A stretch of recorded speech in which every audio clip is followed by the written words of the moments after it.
Kabar pemain naturalisasi baru Indonesia menggemparkan dunia sepak bola.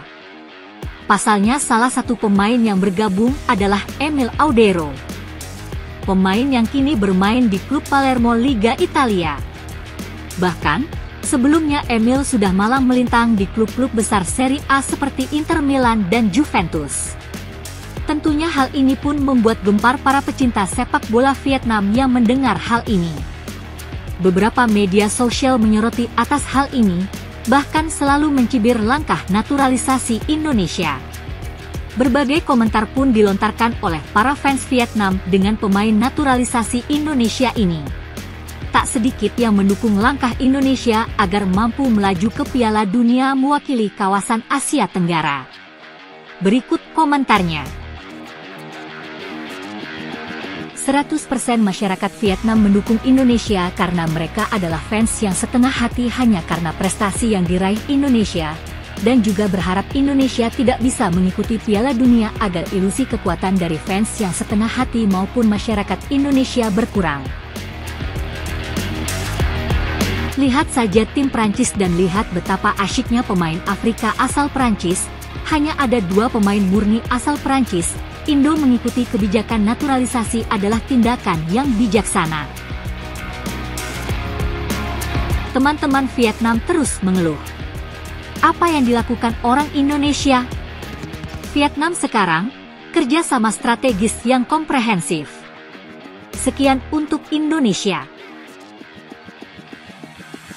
Kalaupun Indo dinaturalisasi, tapi tetap mewakili Asia Tenggara, saya rasa kita harus mendukung cara mereka melakukan sesuatu. Jika Vietnam atau bahkan Thailand tidak bisa mengikuti, tidak perlu bersin dan mengkritik. Kalau yang namanya identitas, menurut saya 10 tahun terakhir ini Indo Football belum punya identitas apapun, atau seperti Vietnam yang sudah bertahun-tahun menggunakan pemain murni Vietnam, saya masih belum mengerti apa identitasnya. Biarkan saja mereka melakukannya dan dukung mereka. Hal ini dilakukan Indonesia agar kawasan Tenggara harus meningkatkan pemain dan masyarakatnya agar bisa bangkit dengan kualitas di segala aspek. Namun yang terpenting tetap melatih para pesepak bola muda untuk mengikuti seniornya mencapai lautan besar dunia. Kalau Indonesia fokus pada bangsa, jika tidak fokus pada generasi muda, maka suatu saat mereka akan kehilangan segalanya dan kesuksesan yang diraih saat ini hanya akan menjadi masa lalu. Jika Indonesia ke Piala Dunia, tim Vietnam akan terlalu keras, karena Indonesialah yang menyingkirkan tim Vietnam dari perlombaan berlaga di Piala Dunia.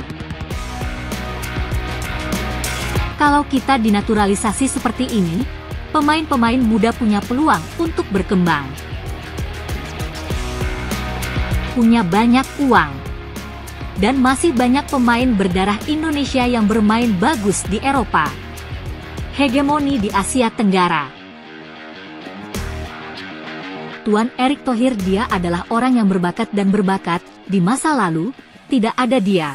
Tetapi beberapa pemain lebih tinggi, Emil Audero menolak naturalisasi, dan tanpa dia, saya tidak tahu kapan kami bisa menaturalisasikan pemain-pemain itu.